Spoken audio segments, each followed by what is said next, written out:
Merci Anne-Marie, bonjour à toutes et à tous. Oui, donc le travail que je vais vous présenter sur l'histoire, on pourra parler ensuite avec M. Garcès du projet de transformation, mais sur l'histoire du bâtiment original est issu de cette étude que j'ai faite en 2011 avec mon associé d'alors, Raphaël Labruni, pour le compte de la Pige en tant que maître d'ouvrage, et dont l'objet était la rédaction d'un cahier des charges architectural et patrimonial joint au cahier des charges plus global pour le concours. Alors très rapidement, puisqu'il y a 10-15 minutes, et puis on verra à la fin, j'ai aussi quelques photographies du bâtiment juste avant les travaux, ce qui pourrait être intéressant puisqu'on l'a tous visité ce matin, pour voir un petit peu quelle pouvait être l'ambiance du bâtiment avant.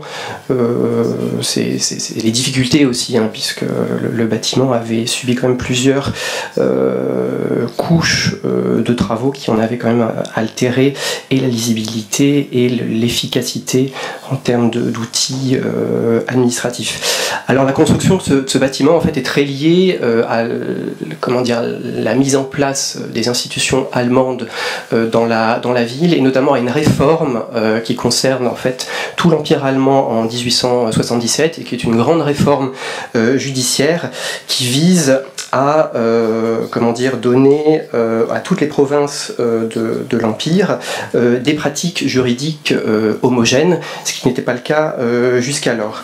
Alors cette réforme de 77, initiée par Bismarck, prévoit d'organiser la justice selon 4 juridictions: l'Amtsgericht, équivalent du tribunal d'instance; la Landesgericht, équivalent du tribunal de grande instance; l'Oberlandesgericht, cour d'appel, et la Reichsgericht, qui était la juridiction suprême de Leipzig, d'ailleurs avec un bâtiment extrêmement intéressant qui influencera aussi toute cette production de la fin du 19e siècle, construit dans les années 1880.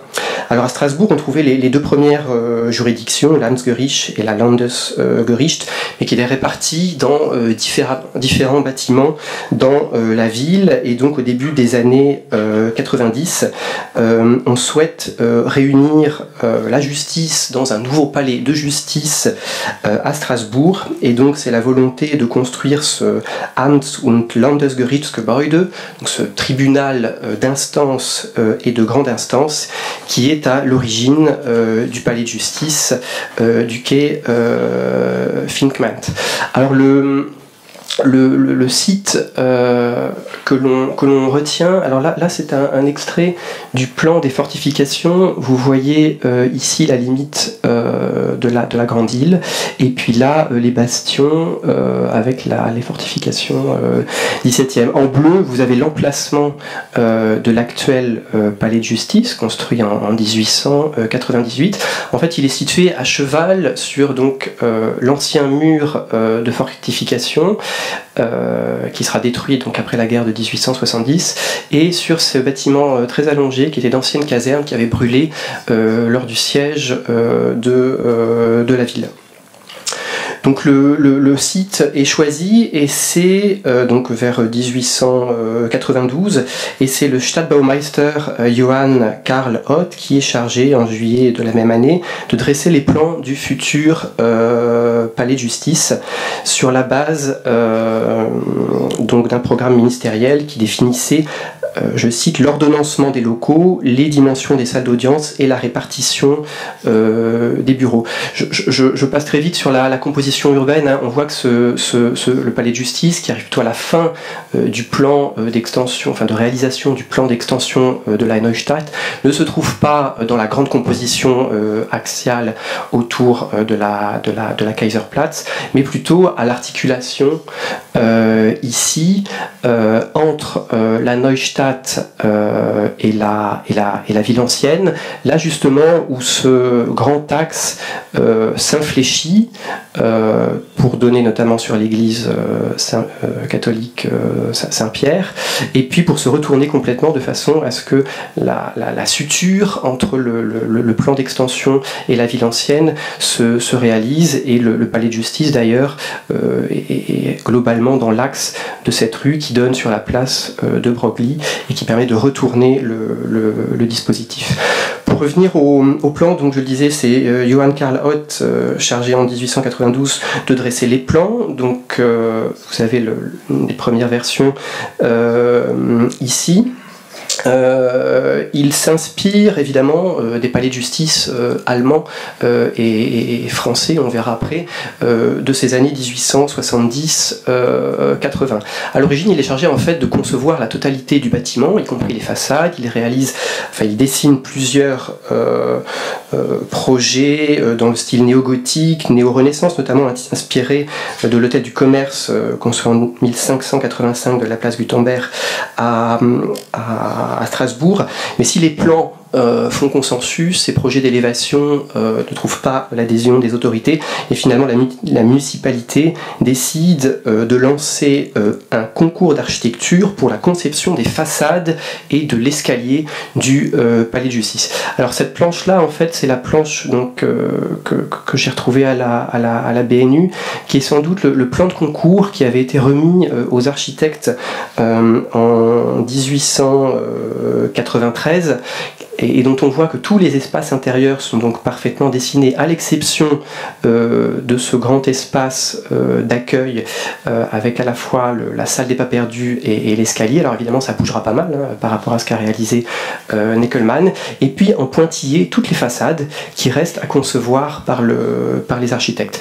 Donc 12 projets sont reçus, celui de Neckelmann est lauréat, donc avec une première version qui reprend l'implantation proposée donc pour cette salle des pas perdus, donc qui aurait été placée directement dès la façade sud, dès l'entrée du bâtiment, et puis derrière un escalier qui donnait sur une cour beaucoup plus grande. Le projet de Neckelmann va évoluer vers ce qui est aujourd'hui le plan du palais de justice, avec donc ce premier vestibule, puis une salle des pas perdus d'une ampleur beaucoup plus importante. Je voulais quand même revenir très vite sur les influences allemandes et françaises de ce bâtiment, puisque quand Ott et Neckelmann conçoivent le projet, venait d'être publié en 1887, c'était quand même très récent, le volume du Handbuch der Architektur, donc c'est série de manuels d'architecture qui indique finalement la bonne façon de construire en fonction des différents programmes. Donc le volume du manuel donc du Handbuch der Architektur sur les palais de justice est publié donc en 1887, avec beaucoup de réalisations en Allemagne mais aussi en France, et Ott, pour concevoir son plan, visitera un certain nombre de bâtiments en Allemagne, bien sûr. Alors là, un plan du palais de justice de Stuttgart, qui était une des grandes réalisations des années 1870, mais il se rendra également jusqu'en France, puisque dans le Handbuch der Architektur sont publiés plusieurs palais de justice français contemporains de toute taille, notamment ces deux palais de justice que Ott ira visiter, celui de Meaux, construit en 1884, et celui du Havre en 1876. Alors en France comme en Allemagne, l'architecture des palais de justice est très marquée par ce langage inspiré de l'architecture grecque pour des raisons à la fois symboliques et politiques. D'ailleurs, on voit que l'architecture du palais de justice de Strasbourg ne reprend pas ce style peut-être plus allemand, néo-renaissance, néo-baroque qu'on peut trouver ailleurs dans la Villeneuve, dans la Neustadt. Donc une sorte de prise de distance dans l'architecture même de ce que pourrait être l'architecture de ce palais de justice. La référence au palais de justice du Havre est intéressante parce que quand on compare le plan du palais de justice du Havre à gauche et celui, en tout cas la version intermédiaire à droite pour Strasbourg, on voit qu'on a de la même façon immédiatement derrière le portique d'accueil un grand espace, donc vestibule ou salle des pas perdus, qui distribue des salles d'audience de part et d'autre, et puis derrière les circulations verticales qui sont greffées sur cet anneau de circulation horizontale qu'on retrouve à tous les étages et qui permettent de desservir les différents espaces. Donc je le disais, Neckelmann est lauréat avec ce projet Fiat Justitia, dont les références à l'architecture grecque sont extrêmement marquées et qui finalement fait le lien entre ces architectures de la justice des années 1880 que l'on retrouve à la fois en France et en Allemagne.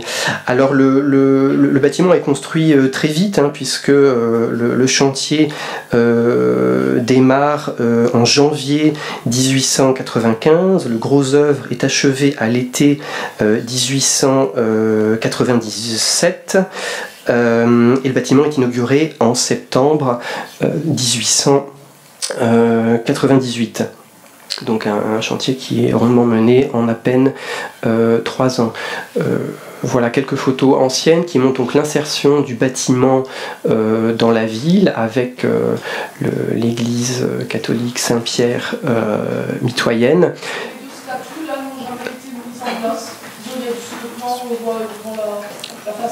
Oui. Alors, attendez, dites-moi lesquels.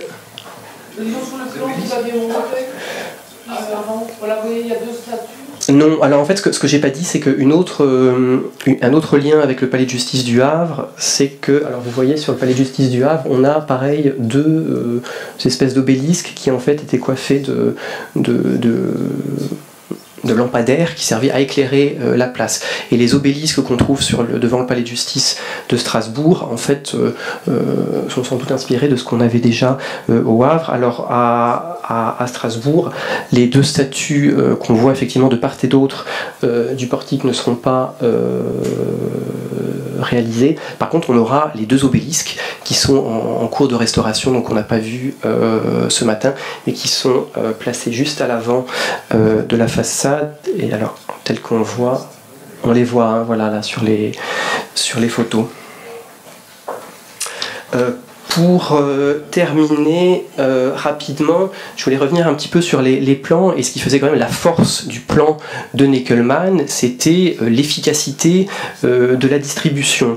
Avec, donc vous avez en violet foncé cette gigantesque salle des pas perdus, qui articulait donc à la fois les circulations verticales, les escaliers avec les grands anneaux de circulation horizontale. On voit que autour de la salle des pas perdus se positionnent donc les... alors attendez, je les fais défiler. Liaison verticale et circulation horizontale. Ensuite, la répartition des salles d'audience. Alors, les salles d'audience classiques, entre guillemets, autour de la salle des pas perdus. Et puis la grande salle d'assises tout en haut. Alors, évidemment, on comprend, par rapport à ce qui nous a été dit ce matin, qu'en termes de sécurité, de gestion des accès, ça peut aujourd'hui être problématique d'avoir une répartition aussi éclatée des salles d'audience. Et puis ensuite, tous les bureaux qui se répartissent dans les espaces interstitiels. Je termine simplement, la séquence d'entrée était extrêmement belle aussi, hein, puisque après ce grand portique monumental, puis cet espace intermédiaire, donc ce vestibule beaucoup plus bas, qui est une sorte de mise en condition de la personne qui rentre dans l'édifice, avant d'ouvrir sur ce volume extrêmement important, très lumineux, de la salle des pas perdus, donc avec cette lumière zénitale, hein, qui d'un point de vue symbolique était aussi extrêmement forte. Donc ça, je l'ai montré. Et puis je termine simplement avec quelques photographies des salles d'assises telles qu'elles étaient donc avant les travaux. Donc en noir et blanc, ce sont des photos un peu plus anciennes, mais celle de droite date de 2011. Oui, donc ça c'est la salle d'assises, la grande du fond. Donc là, une coupe sur la salle d'assises, donc tout au nord du bâtiment, et puis les deux escaliers, hein, de part et d'autre qui ont disparu depuis. Et puis c'est vrai que dans cette étude patrimoniale, on avait beaucoup insisté sur toute la qualité du second œuvre, qu'on trouvait à tous les niveaux, huisserie, menuiserie, quincaillerie, serrurerie, quelques éléments de vitraux également, même si c'est vrai, en 120 ans, le bâtiment avait déjà considérablement évolué, et alors un premier avalement en 67, et puis cette fameuse extension réalisée en 75-78 par Lannoise, architecte des bâtiments civils et palais nationaux, donc qui rajoutait, donc on voit avant l'extension, enfin la surélévation, et puis après la surélévation, avec ce niveau d'attique rajouté au-dessus de la corniche, et puis une vue de la cour intérieure telle qu'elle existait avant. Voilà, je termine là. Donc ça, ce sont les plans de la dernière extension de 75. Et puis, l'extension était problématique à plus d'un titre, hein, puisqu'on voit aussi que le niveau de confort des espaces de cette extension était quand même extrêmement problématique, puisque finalement les différents niveaux n'étaient pas récupérés. Donc parfois, il fallait monter pour redescendre. Il y avait beaucoup d'espace en second jour. La question de la signalétique, de la sécurité était traitée de façon quotidienne, mais ça posait quand même des problèmes aussi de gestion au quotidien du bâtiment. Voilà, je vous remercie.